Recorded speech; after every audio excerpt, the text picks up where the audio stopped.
We are live. I am just a man in recovery doing my very best to share a positive message of love and hope to anyone out there struggling. My name's Danny Shannon. I spent 17 years in the pain, hurt and misery of active addiction, heroin, meth, crack, anything you could get your hands on. I am absolutely blessed to have found recovery on the 15th of September 2009. This is the Kick the Shit podcast. Each week, my guests and I will share our stories around the social and emotional impacts that addiction can have on both ourselves and our loved ones. Let's go! Yeah, Dan, welcome to Kick the Shit podcast. Dan, how you doing, mate? Yeah, good day. How you doing? Very, very good. Good morning, everyone jumping on the live. Thank you so much for being here. Before we kick it off, I'd just like to give a big shout out to Koahani, who sponsor the Kick the Shit podcast. Thank you so much. Koahani are helping you help yourself. They supply NDIS supports and coordination legends, Koahani. And everyone, welcome back again to another episode of Kick the Shit. Today we have Dan on the show who's going to share his experience. I mean, Dan was really keen to get on and share your journey. Dan, welcome, mate. How you feeling right now? Oh, I feel a little bit on the spot, Danny. A little bit nervous, but yeah, no, it's good to be here, mate. Have you ever had an opportunity to jump on and share your story, Dan, before? Oh, not in a setting like this or anything, and not fully, no, Danny. I can't say I have. Yeah, and I know it's something that's quite important to you, and I'm really looking forward to diving into it. Dan, give us a bit of an intro, bro. Like, tell us a little bit about yourself. I know we've got our bio. You put together an amazing bio for the show. If anyone wants to go and check that out in some more detail, but can you give us an introduction to yourself, please, Dan? Oh, I don't know. Well, yeah, like, I don't know where you want me to start there, Danny. I don't know. I'm Dan. I'll go, yeah. God, I'm so nervous at the moment now, Danny. I'm falling apart, mate. Dan, we just spoke just before. Just give us a little bit of introduction to who you are, where you're at, what we're going to talk about today.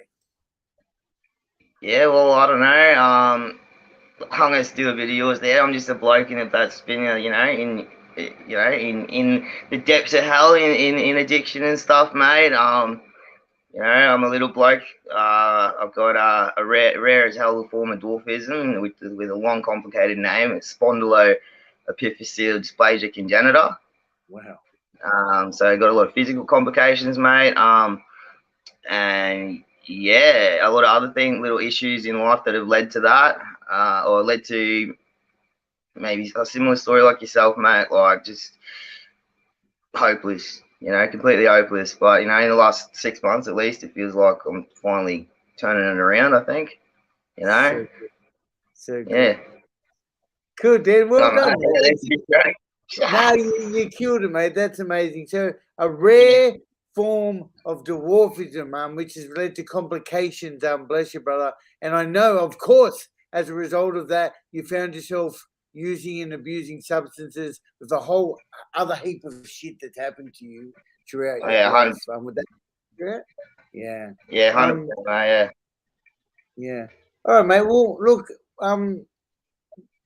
this is your space, right? I really want to give you this safe space for you to be able to talk and get some shit off and basically share your journey with the world, okay? So, mate, why don't you take us back to as far back as you want to go, maybe a young fella growing up, like, where did it all start? Like, you're obviously born with this condition, is that right, Dan? Obviously. Yeah, mate. I suppose, I hit the ground running with, like, some, I don't know, complexities or complications from this shit, I felt like I was treated different from the get-go, to be honest, Danny. Or at least I felt different, I don't know, growing up for me was a bit tough because, like, with my condition, I've got scoliosis and hip dysplasia. And the hip dysplasia especially caused me a hell of a lot of grief when I was young, with getting around mobility-wise and whatnot. So yeah, I was in a wheelchair for most of my young in life. Like most of primary school, I needed a wheelchair to get around, and then sorry, mate. Yeah, no, Yeah. sorry. I just said, what's scoliosis? So scoliosis, curvature of the spine. My spine was basically just crooked out, like a bit crooked like myself, but yeah. Hey, Dan. So you spent a lot of time in a chair, in a wheelchair, as a Yes, I kid, did. right? Yeah. Yeah, I did. Yeah. Walk now, hey, Dan. You're up and about these days, eh? Yeah. Yeah, look, I couldn't, like, as a kid, I really couldn't walk at all, to be honest. Like, long distances were completely out. When I was 16, I got a pretty intense surgery on my back. Like, I got some rods put in. Like, I got 3 titanium rods and about 20-something screws in my spine. And fortunately, that helped me, it helped straighten it out a bit, help it get a little bit, well, it helped me a lot in the long run, but in the short term, it was pretty horrific. But it did allow me to kind of step out of out of the chair, which Wow. was but yeah, it was good. But So, yeah. yeah. So then, man, could I just on that? So after that operation, obviously there was a lot of pain. You had that done at 16 when they put some pins and screws and into your back, into your spine. So were you able to walk at all before that? um, it's not that I couldn't walk. No, I could walk a bit. It's actually been a bit jarring lately because in this recovery that I've been like for the last 6 months at least, like I've been looking over a lot of old photos and I can see as a kid I didn't have too many problems, but they did increase around adolescence, I think, and so it basically just if I can remember, it was like just it gradually got worse for up until about around 16 when they had to do the surgery, I think, yeah. So it's not that I couldn't walk, it's just I was very fatigued very quickly. Sure. All right, Yeah. Dan. Thank you for being so brave to share that with us. So, what was it like? Growing. Let's just dive back a little bit into that, if you're comfortable. What was it like growing up? Who did you have in the family? Was there mum, dad? Who was around? Was there any substance abuse in the family that possibly led you to take that path? Talk to me about that. Yeah, no, well, I didn't have the worst family, I would say, Danny, but when it comes to substance abuse, yeah, I think I was pretty exposed to it as well from an early age. Like, my brother, he's about double my age. He's about 50 something now, and he was pretty raging alcoholic. You know, uh, there's a lot of stuff I saw as a kid that like with he has schizophrenia, so there's a lot of things that I was witness to, I suppose. My sister was a bit of a rat bag herself. She's about 11 years older than me. She's straightened out a bit, and it only came to light a bit later in life. But mum had a bit of a drinking issue too, so substance abuse is pretty common. Like, yeah, it was everywhere, to be honest. Dan, your brother and sister both. You said your sister was a bit of a ratbag. Does that mean she was involved in drugs and alcohol as well? Is that what you mean, or just? Yeah. My bag in general. All right. So, what about your brother and sister? Any physical conditions for them? Like, is this something that runs in the family? Or is it? When it comes to like the dwarfism, Danny, it was a bit of a well, I put it down to I think a big part of it was mum had me late. She was about 40 something when she had me. I think that may have had an impact. But no, there's only like maybe one other person in my family, a cousin of mine, that's got something similar. So it's a pretty rare one, eh? Yeah, so yeah. Apart from my brother with like pretty bad mental issues, and my sister sharing like the ADHD aspect of myself, and yeah, not nothing really physical. Yeah. But if your second cousin or if your cousin has something similar, there must be something in the line, is there, in the bloodline? Yeah. Yeah. Yeah, well, I think it is a genetic disorder, like at the end, the congenital part. So yeah, I think we can track it down to dad's side. Yeah. All right. Look, I can imagine that must have been challenging for any kid growing up with a brother and sister, but for you to be in that condition, I'm sure I can't possibly imagine. Dan, please feel free to share any more about that journey with us. When did you pick up drugs and alcohol? Well, drugs and alcohol. So I don't know, around probably around 12 to 14 was when I started drinking, Danny, like socially and that, and yeah, just kids fucking around, as you do. Yep. It's all coming up a bit now. It's like, I vividly remember saying I wasn't going to be like my brother a lot in school, and then I seem to have gone a bit worse than him at times. But yeah, I don't know. It was probably through things like just bullying, or just it was a very lonely experience growing up because there wasn't anyone like around like myself at all. So I think that is just one aspect, one factor that led me to I fell in love with drugs pretty quickly. So I became a mad pot smoker after the surgery because it took a while to walk again, but walk like a bit ironic there. It's like it took me a while to learn to walk, but then I was walking better. So I don't know, but yeah, I definitely, I guess teenage years were the roughest. That's when it all came to light. So Dan, you mentioned bullying. Then can we just touch on that? Did you get bullied? Did you get bullied at school? Is that what you? Yeah, no, look, I definitely got bullied in school. I wouldn't say it was the worst, but it was definitely a consistency, and just just not being able to hide in public ever it was always a constant thing. So whether it was bullying or not, I was still treated differently by most people. Yeah. I could imagine. I guess just being there felt, I guess, maybe different for you. Yeah, that's it. I can't imagine. So the pot, and back then you talked about like the pain or actually you had the surgery when you're 16. You said, did you? Was the surgery? Yeah, it was 2011. Yeah. And the surgery, like back then, there was no medicinal marijuana or anything either, was there? That wasn't. No. Then. So, but you said you started smoking pot. Quite. Yeah. Heavily. Well. Oh, that's where. Yeah. Obviously, it went from the social drinking to because it was exhausting trying to learn. Because it was the surgery was pretty. It did put me out of action for like most of year 11, so it did kind of get in the way of schooling as well. But by the time I did get back to school, I was kind of just like, fuck it. And, like, I knew a mate of mine that was already a pothead, so I just went straight to him and was like, well, let me try it. And it did wonders for me. Like, I fell in love with it. What did it do? What did the pot make? I think it just dialed things down. I think it just helped me not give a fuck a little bit. I think it helped me. It definitely helped with pain.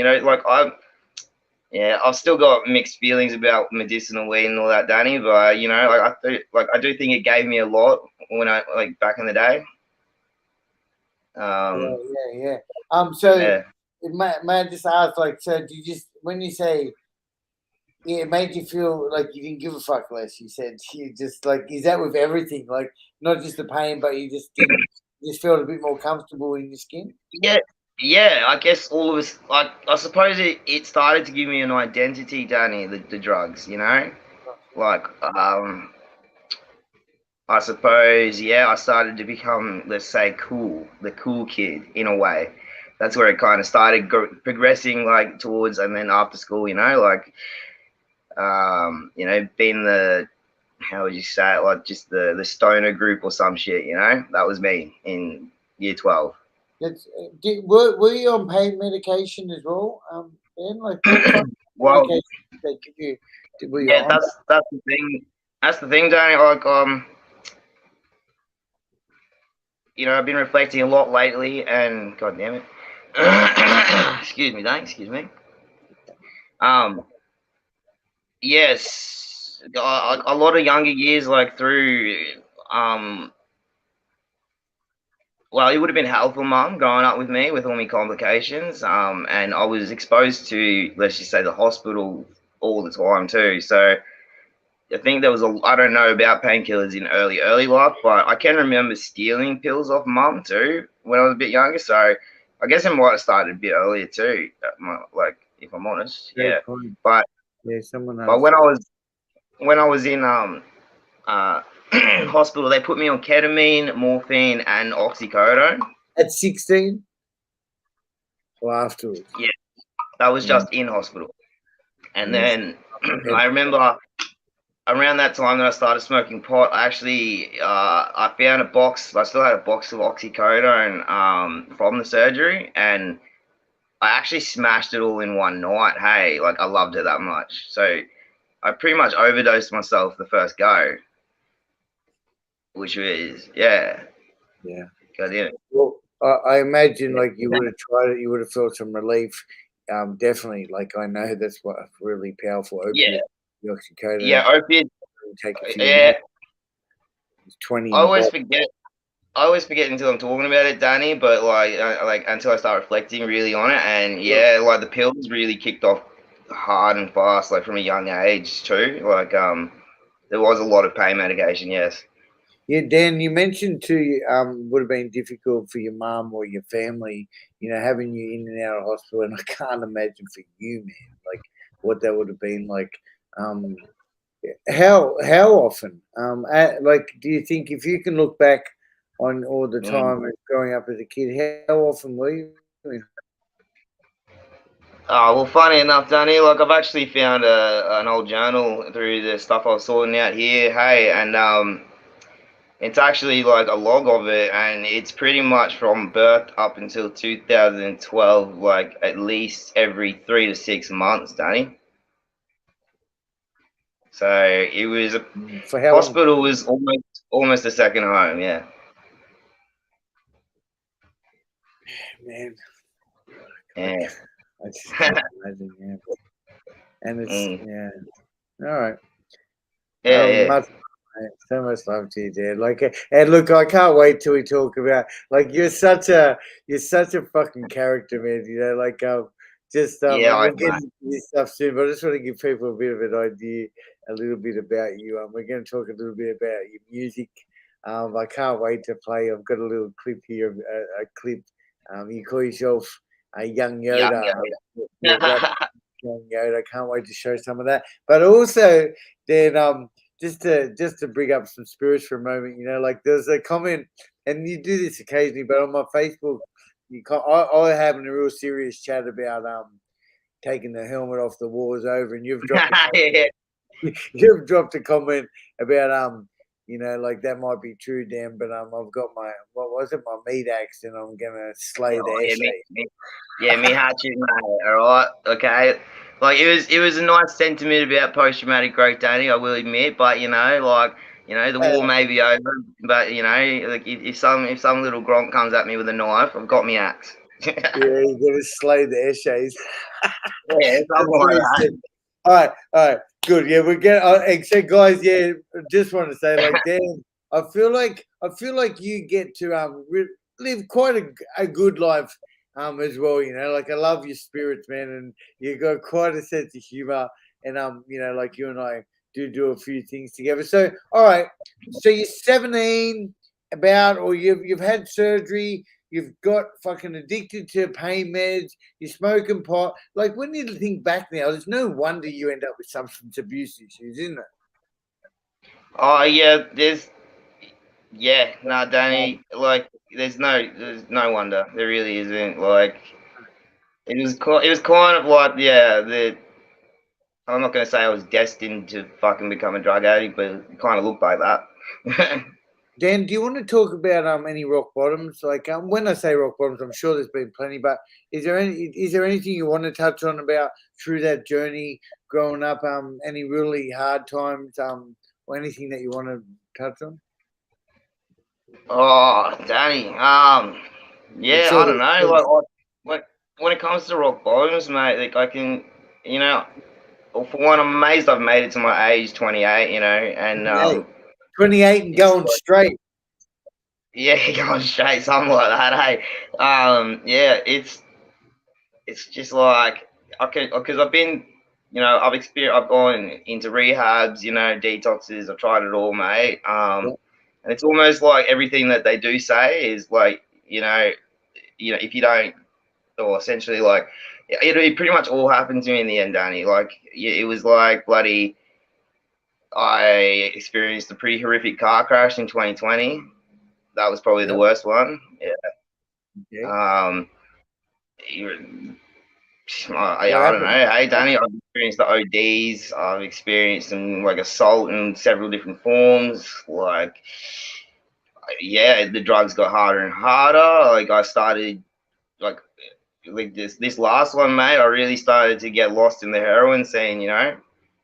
And yeah, it's like it's kind of just yeah. If you don't fucking pull yourself up, you kind of just it's one way or another. You're gonna fucking die from that shit, eh? So you're so what is your drug of choice then? Like if like do you I talk about drug of no Yeah. choice or concern. Like what would you say is your main drug of concern if you think back? Oh, I do always kind of struggle answering that one, Danny, but I would have to say it was ice. I'd say ice was probably the number one. Yep. Yeah. Putrid drug. I mean, It's a fucking horrible thing.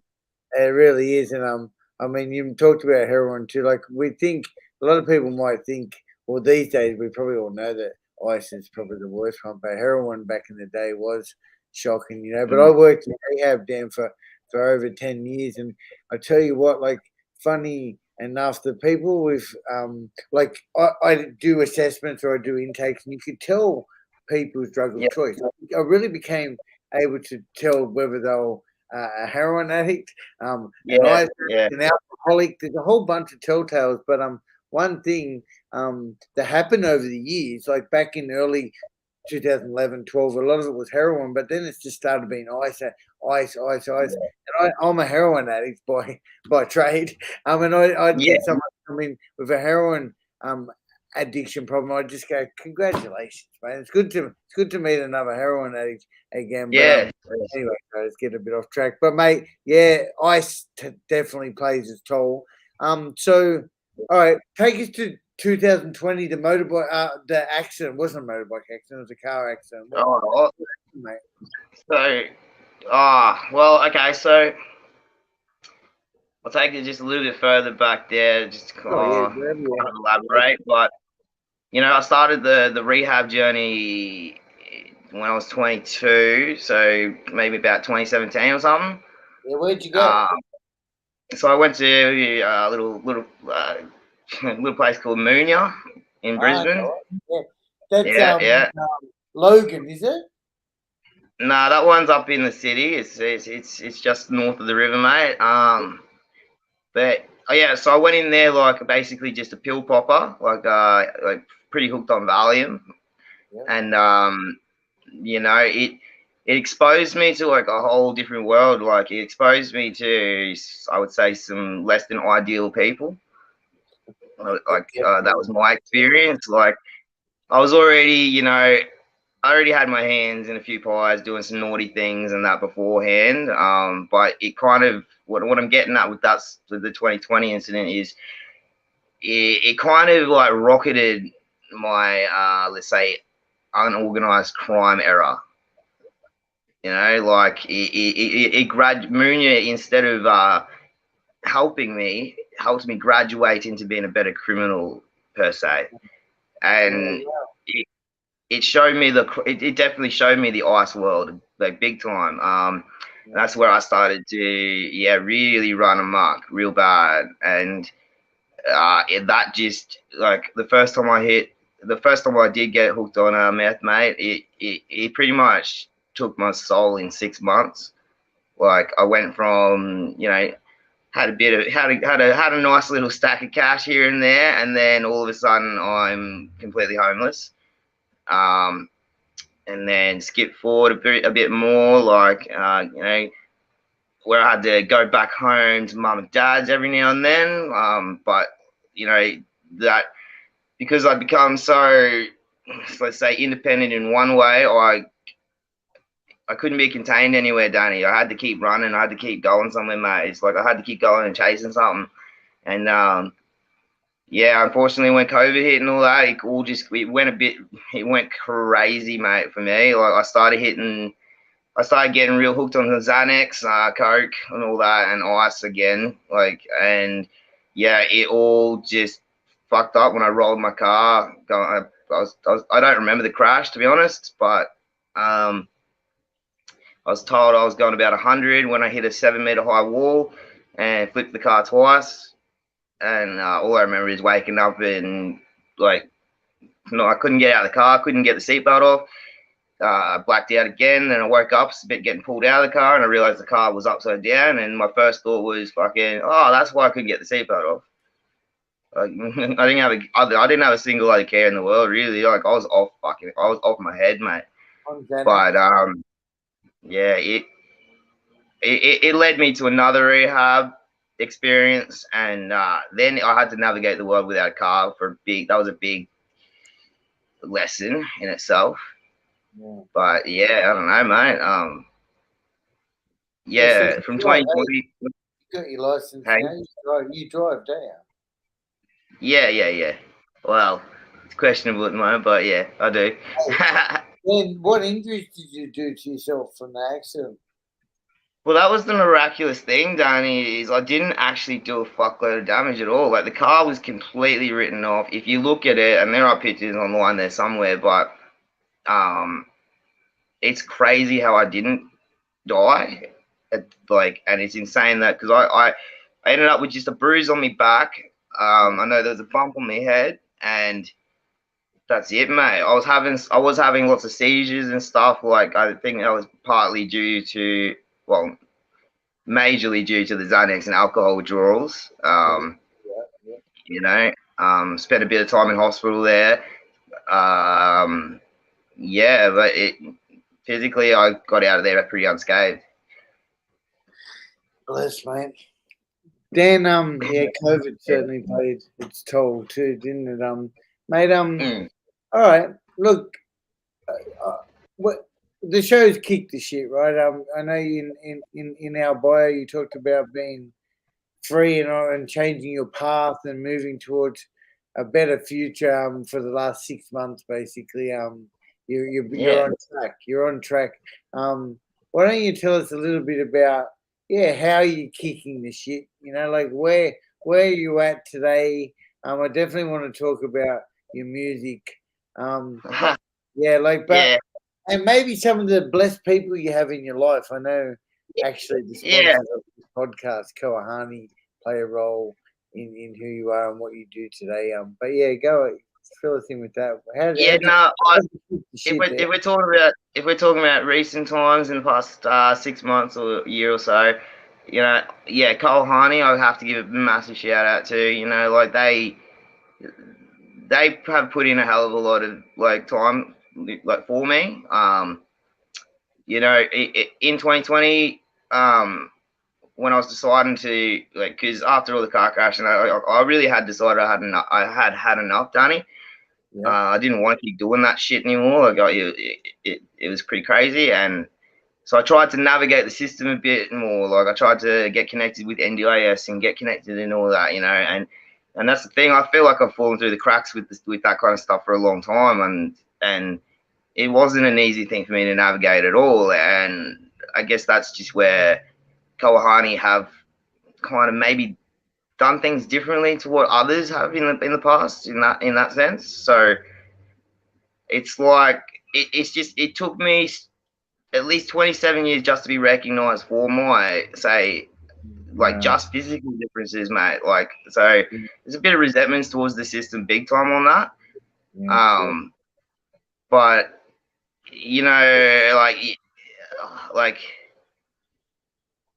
the last relapse I've had, like, I suppose because in 2020 when I decided that was going to be it and I was going to get through it, or I was going to be different in that, just trying to navigate and try to do the righty. Like it was a bit in the bio there, mate. But it's like it seemed that even when I was trying to do the right thing, hey, this things were stacked against me big time. And yeah, like the housing crisis hit and everything, and there was just a hell of a lot of chaos in there. But on the flip side, yeah, like I said, like it is Koahani that have saved me. Josh and Mel are beautiful humans. Like they really did. They were able to get through to me where other people couldn't. How? What's the difference, you reckon, Dan? Like what? How are these? How was Mel and Josh able to get through to you like other people hadn't or couldn't? Well, I think a big part of it is they gave me choice, Danny. You know, they like I don't know how to put it in a way. It's like I was stuck. Say I was in emergency housing for a while there and the last company I was with was a bit like I'm gonna say, a bit really dodgy to be honest.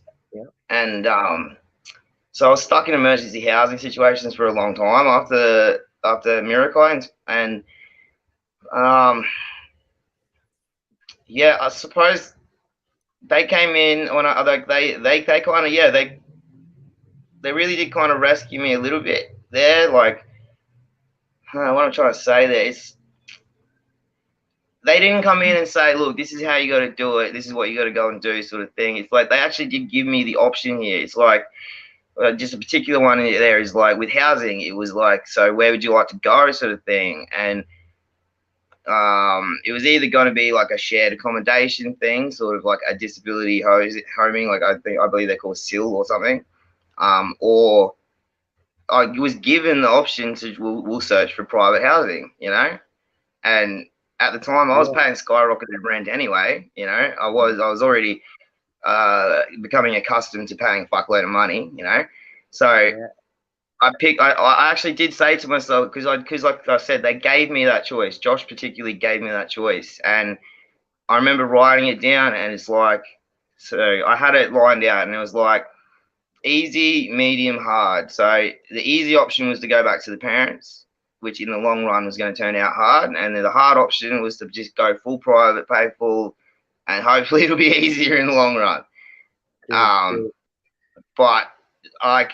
A bit off topic there, but so I picked that. And the plan was to get down here south, closer to where Koahani are, which I am finally at. But it took a lot choosing that option, especially during the housing crisis. Didn't realize just how hard of a choice I had picked, I guess. And I guess this is where Josh in particular, you know, like. Yeah, I've got all the history with the abuse and stuff as well, like you know about obviously, and I guess it's just as a male figure, he was able to get through to me in a lot of areas. It's like where I was kind of naive and oblivious to some of the things I had chosen, he was able to basically, even while I was slipping further back into addiction, kind of just slap the shit out of me with reality. And it's the first time, like say, because I have an issue with males, yes, which I'm getting better at. But it's the first time someone like that was able to actually like because when I'm in full addiction mode, mate, no one can fucking tell me what to do, Danny. No one can. You're a bit of a rebel, eh? Like that. Yeah, I think it's a commonality with most people. Like considering I ended the last one in a fucking car, like rolling the car, like I just assumed I was going to die this time.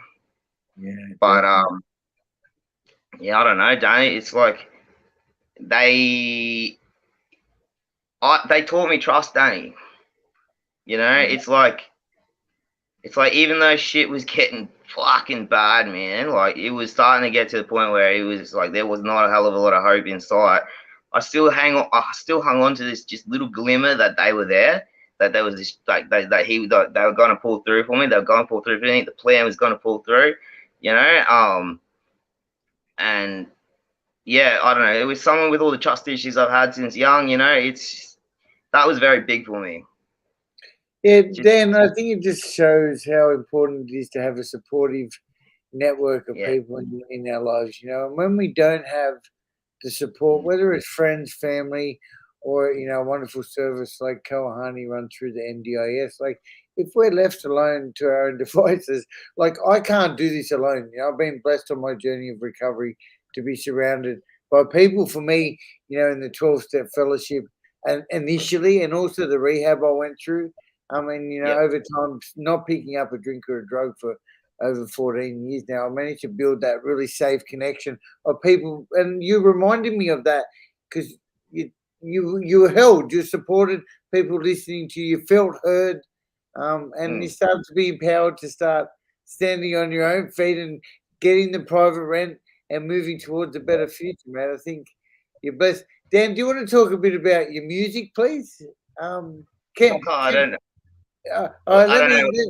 Guys, I want to play something in the Yeah, background. Sorry, Dan, I really need to play. This is the first piece of music.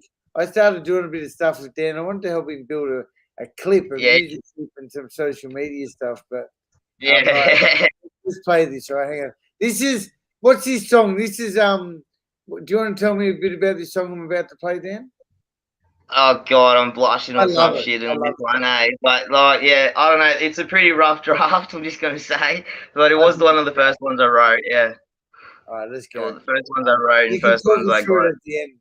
Then, all right, let's go. I'm gonna hit play. This is Dan. Yeah, I got something to say. Yo,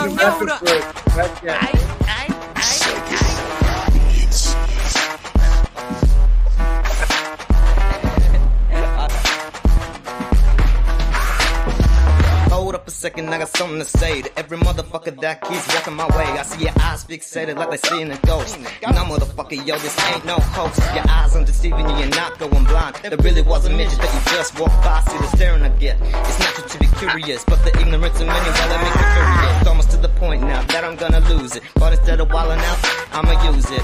Write the shit down, leave the fuse lit. Cause to be honest, I'm just sick of this shit. See, all I want is a little bit of peace, maybe some respect. Could you do it, please? So let me delve a little deeper. Let me try to explain. Let me paint a picture. I was born with 10 toes, but I'm missing 2 feet. That was a joke. I'm a dwarf. I'm a little different to the average ape. I'm still human though, aren't you the same? See, I'm kinda like a celebrity everywhere I go. People coming up to me and being like, yo, can I get a picture? I think you're great. Just to show me off to their fucking mates. Fuck off, dickhead, go roll some brains. I'm not an object, here to amuse. Listening to all the dumb shit you spew. Calling me an inspiration while I'm sitting there mounted, spacing. Nah, no time for these people, my schedule is full. So why should I? They clearly could. Or just oblivious to how brain dead they really are. Yes, cunt, I can drive a car. No, mama, I'm part ain't start either. Just some questions that I get on the regular. Just to clarify, I'm not mini-me or fucking Lee, man. If you meet me in person, how my name's Dan. So show some respect, shall I spell it out for you? RESPECT, or you can just leave me the fuck be. I don't know. Yo, that's Dan,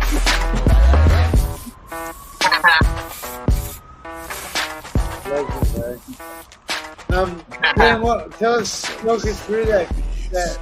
I know you mentioned quite a few things in there that we've spoken about before.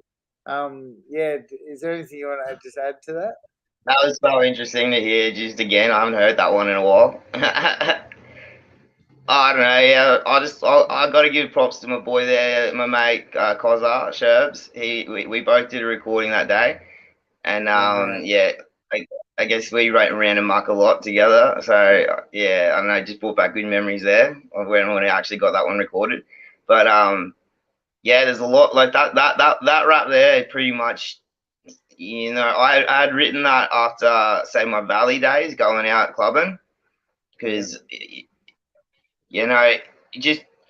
I know I was treated differently from already, but once I started to engage more and more with, say, let's just put it completely frank here, drunk dickheads, it was like, I couldn't walk down the street, like I couldn't walk 5 meters without having someone like have to stop me and either get a picture or some shit, And it did eventually turn into a lot of animosity. So that's where that rap was written, to be honest. Yeah, after all that shit.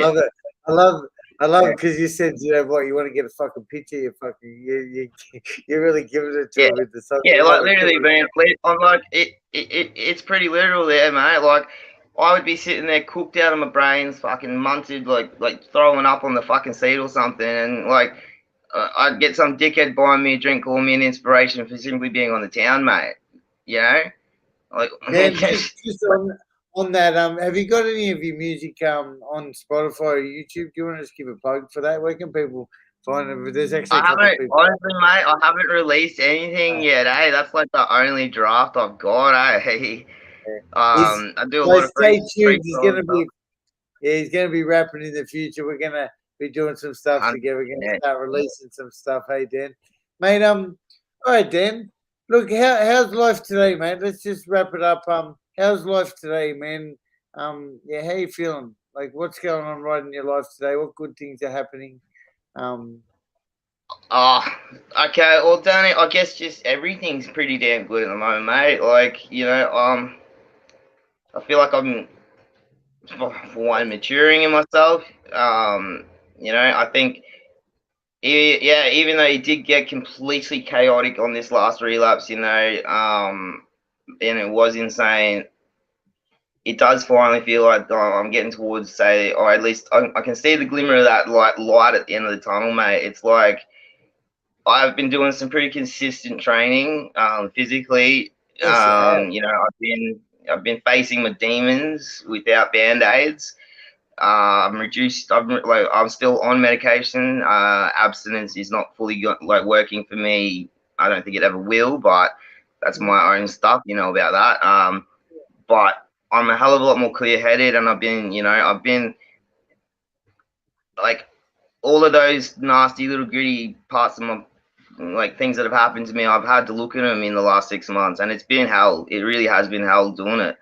But it's like, so because I do have the post-traumatic stress disorder from it, it's now feeling like I am saying more often, it feels like I've changed that PTSD to PTSG, like the post-traumatic growth that I've been told about by my psychologist and stuff. And it actually feels like I'm starting to turn into a diamond, mate, from that piece of coal that I fucking ended up being, or some shit. I don't know. I genuinely feel really good about myself. Hey, it's great. Yeah. It's terrific. Dan, just on that, because we should definitely cover that. You talked about you're still on medication and you feel like you might never be free. And bro, and one of the things I love about the work that I do is I am so open-minded, and who can determine what recovery equals? I think recovery equals our level of happiness. If you're not caught up, and I mean, just to be clear, I'm a total abstinence guy. I haven't had a drink or a drug for 14 years and 8 days. But look at you. And people all have, there's different circumstances that lead. So what is your recovery consist of? And you spoke about medication then. Do you want to just touch on that for us? Okay. Well, look, mate, I'll say, because I have been around the block with recovery too a lot, and I think it's astounding you have managed to go completely abstinent for 14 years, Danny. So that is incredible. But personally, mate, I have seen that get skewed, and I just mess people up more than it's helped, to be honest. The idea of abstinence mess people up. I've just seen sponsors give shit advice. I've seen other things, I've seen people, they'll go months without a drink when they were a heroin addict, and they've had a drink and all of a sudden they failed, things like that. I feel like it puts a negative, it puts the recovery up on a pedestal that's never achievable for a lot of people. Dan, anyone listening, Dan's talking about 12-step recovery, really. That's what you're talking about. Yeah, cool. It's just, it does seem like a lot of that was the only stuff available, But for me, it's definitely just focusing on the four aspects, I guess, is the physical, mental, spiritual, and social. So it's I did learn a lot of good things from the 12 steps and that, but there's just other things that don't work. But as long as I'm staying on top of them, Danny, it genuinely, it's fucked up to say it, but I actually feel like I'm not going to go back to that shit anymore. Hey, it really does. Thank God, Dan. Yes, thank God. I've seen the change in you, the last 6 months as well. And I think that's great. And yeah, again, a big shout out for me.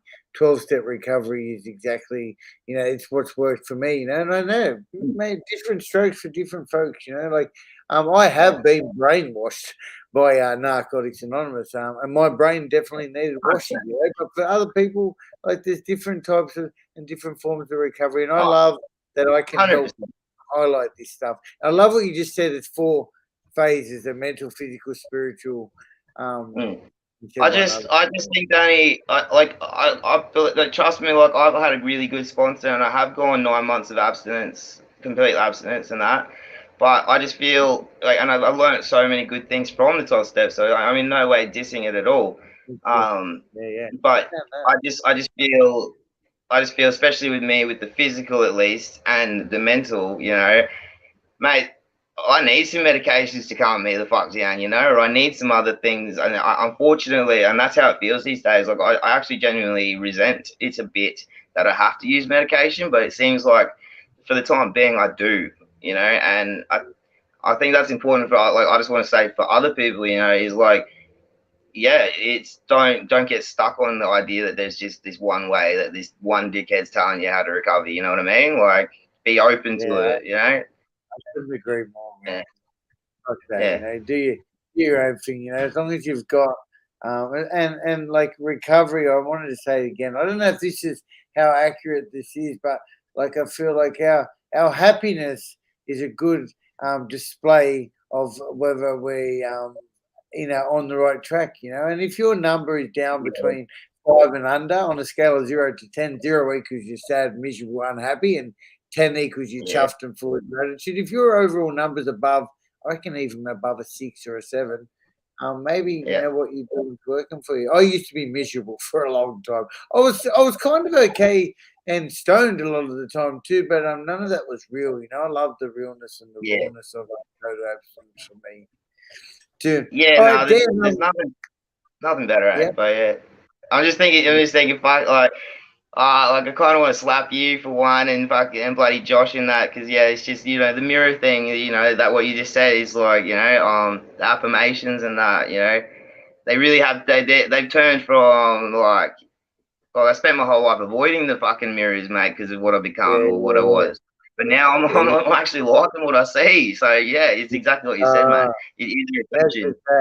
It's good to like what you see. I feel like that today too. Dan, all right, mate. Is there we got any words of wisdom you can share with people listening? And if anyone has any questions for Dan, please feel free to drop them in the comments. Now I will go ahead and go through a couple of the comments just in case there was anything that I can get Dan to answer. But any words of wisdom you want to share with the Kick the Shit viewers, Dan? Any words of wisdom, mate? I don't know what to say on that one, Danny. Yeah.